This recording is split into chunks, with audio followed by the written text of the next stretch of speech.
தலையணைக்கு எங்க கொண்டு வந்திருக்கீங்க? தூங்குறதுக்காக. தூங்குறதுதான் தனியே அறை இருக்க. அறை இருக்கு, ஆனா அங்க அமைதிதான் இல்லை. உள்ளத்துல புயல வச்சுக்கிட்டு வெளியில அமைதியை தெரிஞ்சு அது எப்படி கிடைக்கும்? வீண் பேச்சுக்கு இங்க இடமில்லை. நான் படிக்கணும். உங்களால படிக்க முடியாது. புத்தகத்துல எந்த பக்கம் படுத்தினாலும் அங்க தெரிய போறது இந்த லலிதாவோட முகம்தான். என்ன எப்படி எல்லாம் தண்டிக்கலாங்கிற எண்ணம் தான் இப்ப உங்க உள்ளத்துல ஓடிட்டு இருக்கு. யாரையும் தண்டிக்க வேணுங்கிற எண்ணம் எனக்கு கிடையாது. தண்டனை நேரடியாத்தான் இருக்கணுங்கிறது இல்ல, மறைமுகமாவும் இருக்கலாம். கணவர் கஷ்டப்படுறதை பாக்குறத விட ஒரு மனைவிக்கு வேற தண்டனை வேணுமா? புத்தகத்துல நிழல் விடுது. நானே உங்க நிழல் தானே. வெளிச்சமும் பொருளும் உள்ளவரை நிழலும் இருக்கத்தான் செய்யும். அதை தவிர்க்க முடியாது. ஏன் முடியாது? தூங்குறதுக்கு மட்டும்தான் இப்ப நான் இங்க வந்துட்டு இருக்கிறேன். அதையும் நிறுத்திட்டா? உயிரோட இருந்தா தானே நோய் வரும். உயிரையே விட்டுறேன்னு யாராவது சொன்னா அதுக்கு பேர் கெட்டிக்காரத்தனம் இல்ல. அப்போ நான் சொல்றதெல்லாம் பைத்தியக்காரத்தனம். நான் ஒரு பைத்தியக்காரன், அப்படித்தானே? இல்ல, உங்ககிட்ட அன்பை எதிர்பார்க்கிறேன். நான் தான் ஒரு பைத்தியக்காரி.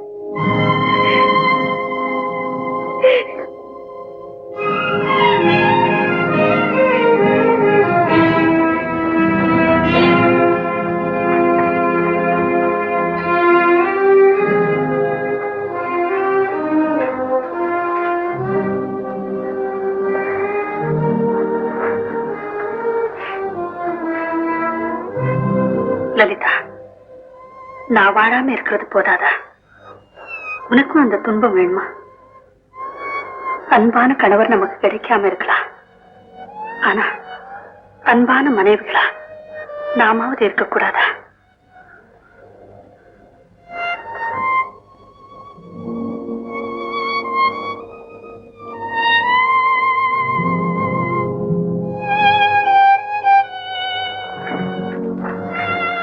லலிதா, இந்த பாலை எடுத்துக்கிட்டு போய் அவங்கிட்ட கொடு. போமா.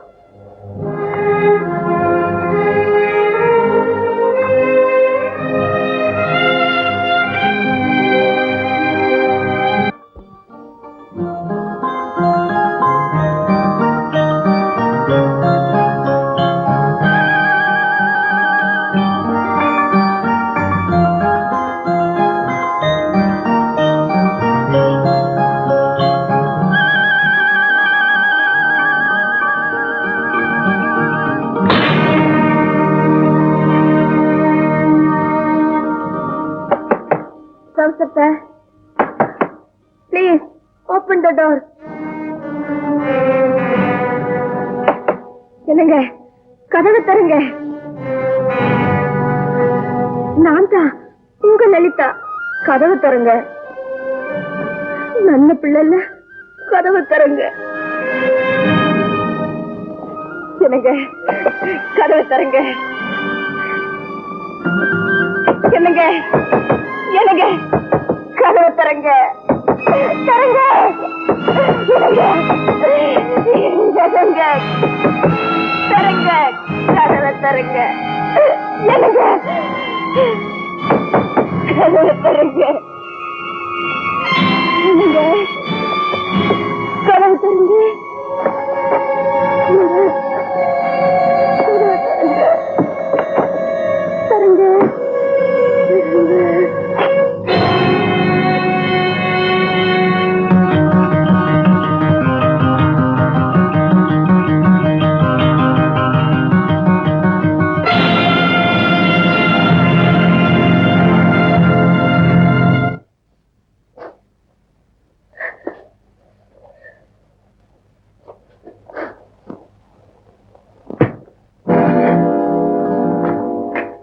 லலிதா, என்னம்மா இது பேக் பண்ற? நான் எங்க அம்மா வீட்டுக்கு போறேம்மா. லலிதா, கணவன் மனைவிக்குள்ளே சிறு சிறு பூசல்கள் வரத்தான் செய்யும். ஆனா இந்த மாதிரி நேரங்கள்ல பெண்கள் பிறந்த வீட்டுக்கு போக கூடாதுமா. வீம்பு பாராட்டி போனா பூசல்கள் சண்டையா மாறிடும், பிளவுகளாவும் போயிடும். என்னால அனுசரிச்சு போக முடியும், அடிபடிஞ்சு போக முடியும், ஆனா அவமானப்பட முடியாதுமா. குடும்பத்துக்குள்ள மான அவமான உணர்ச்சிகளே இருக்கக்கூடாதுமா. அந்த சிந்தனை இருக்கிற வரையில அவங்க புருஷ மனைவியாவும் இருக்க முடியாது. இது தத்துவம், வாழ்க்கையில கடைபிடிக்க முடியாது. லலிதா, நீ என்ன அம்மா அம்மான்னு கூப்பிடும் போதெல்லாம் நிஜமாவே நீ என்ன அம்மான்னு நினைக்கிறேன்னு நினைச்சேன். ஆனா இப்பதான் புரியுது அது வெறும் வார்த்தைன்னு. அம்மா, நீங்களும் அப்படி சொல்றீங்க? பின்ன என்னம்மா, நீ என்ன அம்மாவா நினைச்சிருந்தா என்னை விட்டுட்டு போவியா? அம்மா, உங்களை விட்டு நான் போலம்மா. இது போதுமா, இது போதும். என் நம்பிக்கை வீண் போகலம்மா.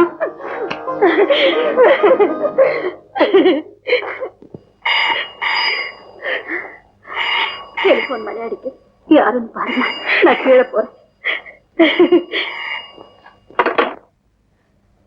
ஹலோ, ஓ அம்மாவா? என்னம்மா?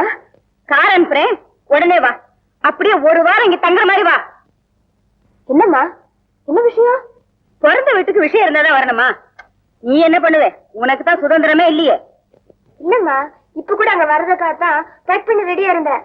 அவர் அத்தை தான் சொன்னாங்க, ஏன் போற இங்கே இருன்னு. நானும் சரின்னுட்டேன். மறுபடியும் போறேன்னு சொன்னா அது நல்லா இருக்காதுமா. லலிதா, கொஞ்சம் இங்க வாமா. கொஞ்சம் இருமா, கீழே அவர் அத்தை கூப்பிடுறாங்க. என்னன்னு கேட்டு வந்துடுறேன். அத்தை அத்தை ஏன் தான் அப்படி அவளை கண்டு நடுங்கிறாளோ? வாமா. என்னம்மா? லலிதா, சாரதா அக்கா அவங்க மகனுக்கு அவசரமா தந்தி கொடுக்கணுமா, கொஞ்சம் எழுதி கொடுத்துருமா. அம்மா, மேல போன்ல எங்க அம்மா இருக்காங்க, நான் அப்புறமா வந்து பேசுறேன், சொல்றீங்களா? சரிம்மா.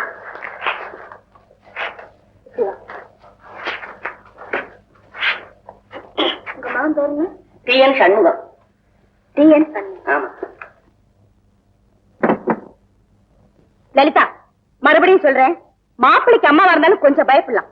இவ அந்த வீட்டுல எப்பவோ பிறந்தவ, புருஷனை பரதேசியா போக விட்டவ, வாழா வெட்டி. இவங்களுக்கெல்லாம் சமைச்சு பொண்ணுங்கிற தலைவிதி உனக்கு கிடையாது.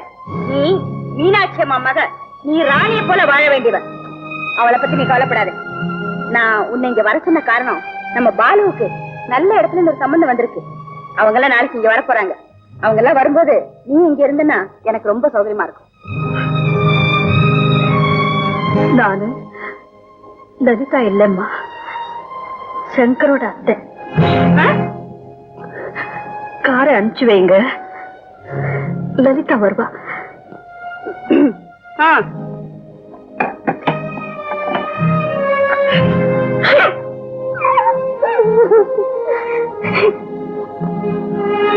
அம்மா, அம்மா. உன் தம்பிக்கு கல்யாணம் பேசி யாரோ வர்றாங்களா? உங்க அம்மா உன்னை அனுப்பி வைக்க சொன்னாங்கம்மா, புறப்படு. பாலுக்கா கல்யாணம்? ஹாப்பி நியூஸ் அம்மா, ஹாப்பி நியூஸ்.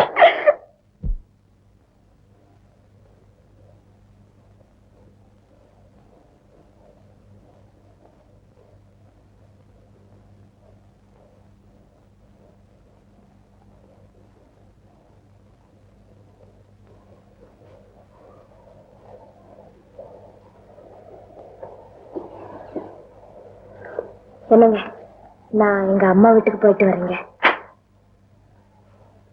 2 நாள்ல திரும்பி வந்துடுவேன். முதல்ல போகணும்னு நினைக்கல, ஆனா சந்தோஷமான சமாச்சாரம் கேட்டா நீங்க கூட சந்தோஷப்படுவீங்க. நீங்களும் என் கூட வரேன்னு சொல்லுவீங்க. இது நான் படிக்கிறாரு. இங்க யாரும் வந்து என்ன தொந்தரவு செய்யறது எனக்கு பிடிக்காது. நான் யாரோவா? இந்த வீட்டுல நான் வரக்கூடாத இடம் கூட உண்டா? உங்க மனைவி இல்லையா? கணவன் மனைவிங்கிறது நம்ம பொறுத்த வரைக்கும் வெறும் லேபிள் தான். அந்த லேபிளுக்காகத்தான் இப்ப நாம 2 பேரும் ஒரே வீட்டுல இருக்கோம். ஒரே வீட்டுல இருக்கிறது வேற, அந்யோன்யமா இருக்கிறது வேற. இனிமே நீ எங்க வேணாலும் போகலாம், எப்ப வேணாலும் போகலாம். இனிமே இதுக்கு என்னுடைய அனுமதி உனக்கு தேவையில்லை. கணவன் மனைவிங்கிறது இனிமே காட்சி மட்டும்தானா? உறவில்லையா? சொர்க்கம் இவ்வளவு சீக்கிரம் நரகமா மாறிடுமா?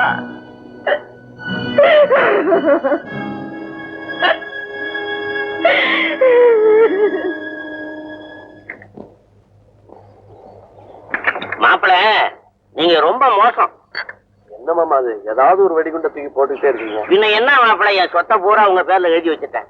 அதுல ஒரு பகுதியை தர்மம் பண்ணுங்க, அதை பார்த்து நான் சந்தோஷப்படுறேன்னா கேட்க மாட்டேங்கிறீங்களே. நீங்க என்ன கருமியா? மாமா, இது உங்க மக வாணியை சேர வேண்டிய சொத்து. சரி, நீங்க எனக்கு எழுதி வச்சதே எனக்கு பிடிக்கல. சரி நீங்க பார்த்து யார் யாருக்கு தர்மம் பண்ணணும்னு சொல்லுங்க, உடனே ஒரு செக்கில் கையெழுத்து போட்டு கொடுத்துறேன். மாப்பிள, வாணி 3 மாசம் படிச்ச காலேஜுக்கு 3 லட்சம் ரூபாய் நன்கொடை கொடுக்கறதா நான் தீர்மானம் பண்ணிட்டேன். Very good, thanks. எங்க காலேஜுக்கா? உங்க காலேஜா? அது எப்படி? அது அதான் வாணி படிச்ச காலேஜ்.